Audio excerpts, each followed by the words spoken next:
মুরারি ১ নম্বর ব্লকের কুরবানি ঈদ উপলক্ষে প্রশাসনিক বৈঠক। আসন্ন ঈদুল আজহা তথা কুরবানি ঈদকে কেন্দ্র করে শান্তিপূর্ণ ও সুষ্ঠুভাবে উৎসব পালনের লক্ষ্যে বুধবার সকালে বীরভূম জেলার মুরারি ১ নম্বর ব্লক প্রশাসন ও মুরারি থানার যৌথ উদ্যোগে একটি বিশেষ আলোচনা সভার আয়োজন করা হয়। মুরারি ১ নম্বর ব্লকের সভাকক্ষে অনুষ্ঠিত এই বৈঠকে উপস্থিত ছিলেন মুরারি ১ নম্বর ব্লকের বিডিও HM রিয়াজুল হক এবং মুরারি থানার আইসি শামশেদ আলী, মুরারি বিধানসভা তৃণমূল বিধায়ক doctor Mosharraf Hossain, BLDO BMOH ১ নম্বর পঞ্চায়েত সমিতির সভাপতি বিপ্লব শর্মা, সহসভাপতি আফতাব আহমেদ সহ মুরারি থানার অধীন বিভিন্ন এলাকায় ইমাম, মুয়াজ্জিন এবং বিশিষ্ট ব্যক্তিরা। সভায় আসন্ন কুরবানি ঈদ উপলক্ষে সরকারি নির্দেশিকা মেনে এখানে উৎসব পালনের উপর বিশেষ গুরুত্ব আরোপ করা হয়। পাশাপাশি শব্দ দূষণের নিয়ন্ত্রণে রেখে মাইক ব্যবহারের বিষয়ে বিস্তারিত আলোচনা করা হয়। যে কিভাবে আমরা কুরবানির প্রসিডিওর আছে সেগুলো কিন্তু মেনটেন করতে হবে, সেগুলো করা যাবে, বুঝতে পেরেছেন? আর যদি সেগুলো আমরা কমপ্লাই করতে না পারি তাহলে করা যাবে, এটাই হচ্ছে মূল কথা। এখন স্যার একটা কথা বলছিলাম, আমরা পূর্বপাড়া থেকে এসেছি ইমাম সাহেব। বিষয় হচ্ছে যে এটা তো আমাদের কোরবানি আজ নতুন নয়, বরাবর চলে আসছে। এখন বরাবর আমাদের কোরবানিটা চলে আসছে, সেহেতু ঈদের পরে অর্থাৎ যেটা ঈদুল ফিতর, সেই ঈদুল ফিতরের পর থেকে প্রত্যেকে আমরা একটা মিটিং করি। এটা নিয়মিত প্রত্যেক বছর আমরা করে থাকি, যেটা বলা হয় যে কোঅর্ডিনেশন কমিটি মিটিং। সেখানে আমরা সরকার কি ইনস্ট্রাকশন আছে, ইনস্ট্রাকশনগুলো বুঝিয়ে বলে দিই যে কী কী ইনস্ট্রাকশন আছে, যাতে সেই ইনস্ট্রাকশনগুলো ফলো করা হয়। তো এবছরে নতুন কোনো ইনস্ট্রাকশন নেই, যা কিছু ইনস্ট্রাকশন আছে সব পুরানো যে অ্যাক্ট আছে, নিয়ম আছে, সেই নিয়মটাই বলবৎ করার জন্য বলা হয়েছে।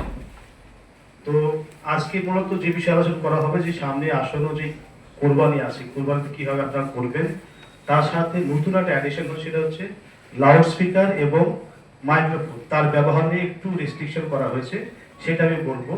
আর কুরবানি সংক্রান্ত বিষয়ে আমাদের BLDO সাহেব আছেন, উনি কিছু বলবেন, আজ সাহেব বলবেন, অবশ্যই আমাদের MLA বিধায়ক সাহেব বলবেন।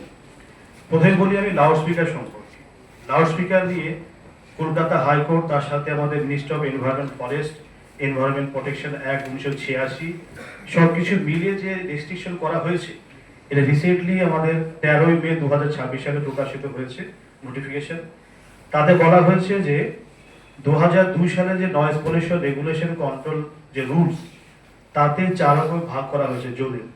একটা হচ্ছে industrial zone, industrial area, commercial area, residential area এবং সাইলেন্স জোন।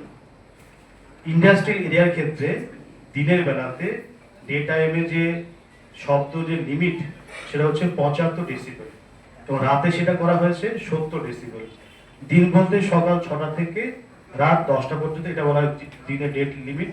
রাত হচ্ছে রাত 10টা থেকে সকাল 6টা পর্যন্ত। এই ব্লকটা যেহেতু ইন্ডাস্ট্রিয়াল বেল্ট না, এটা হচ্ছে মোটামুটি কিছু আছে রেসিডেন্সিয়াল এলাকা, কিছু আছে কমার্শিয়াল এলাকা। তো রেসিডেন্সিয়াল এলাকাতে আছে 55 ডেসিবেল দিনের বেলাতে, রাতে আছে 45। আর আরেকটা বিষয় হচ্ছে সাইলেন্স জোন, যেটা খুবই গুরুত্বপূর্ণ, সেটা দিনের বেলাতে আছে 50 ডেসিবেল আর রাতের বেলা আছে 40 ডেসিবেল। এই সাইলেন্স জোনটা কি? যে সমস্ত এলাকাতে হসপিটাল, স্কুল, কলেজ, কোর্ট এবং ধর্মীয় স্থান, মসজিদ, মন্দির বা গির্জা আছে, সেটার 100 মিটার পরিধিতে তার যে লিমিট হবে সেটা হচ্ছে 50 ডেসিবেল দিনের বেলাতে, আর রাত্রে হবে 40 ডেসিবেল। এই হচ্ছে মাত্রা। এর মধ্যে আমাদের লাউড স্পিকার এবং মাইক্রোফোন এই মাত্রাতে ব্যবহার করতে হবে। এইটা নতুন আমাদের ইনস্ট্রাকশন। আর কুরবানি রিলেটেড যে ইনস্ট্রাকশন, সেটা হচ্ছে প্রতি বছর যেটা বলি আমরা, যাতে আমরা আমাদের যে গাইডলাইন আছে, গাইডলাইন মেনে আমরা কুরবানি করব। এই কুরবানি হচ্ছে আমাদের আসলে আত্মত্যাগ বা আত্মসংযম, এটা হচ্ছে সাম্প্রদায়িক সম্প্রীতির একটা প্রতীক। যাতে আমরা প্রত্যেক বছর যেটা করি, যেটা এই বছর করতে পারি। একটা বিষয় যেটা দেখছি, আমরা মোটামুটি যে মিটিং করি এতটা ভিড় হয় না, এবছর বেশি ভিড় হয়েছে। অনেক মধ্যে ভাবছে নতুন কি আসলো না আসলো। আমরা পুলিশ প্রশাসনের তরফ থেকে, পঞ্চায়েতের তরফ থেকে একটাই বার্তা দেব যে আপনার যে গাইডলাইন আছে মানেন, অবশ্যই আমরা আপনার সাথে আছি। সবসময় প্রশাসন আপনাদের সঙ্গে থাকবে। সরকারি গাইডলাইন যদি মানেন, অবশ্যই আমরা আপনাদের সাথে থাকছি এবং থাকবো। আমরা সবসময় আপনাদের সহযোগিতা কামনা করব। পুলিশ প্রশাসন একা কোনো কিছু করতে পারে না যদি আপনাদের সহযোগিতা না থাকে। আপনাদের সক্রিয় সহযোগিতার মাধ্যমে প্রত্যেক বছর আমরা ঈদ কুরবানি পুজো পার করি। আশা করি এই বছরও ঈদ কুরবানি পূজা পার করি। এবার আমি প্রথমে আমাদের MLA সাহেব রিকোয়েস্ট করবো, উনি এই বিষয়ে কিছু বলবেন।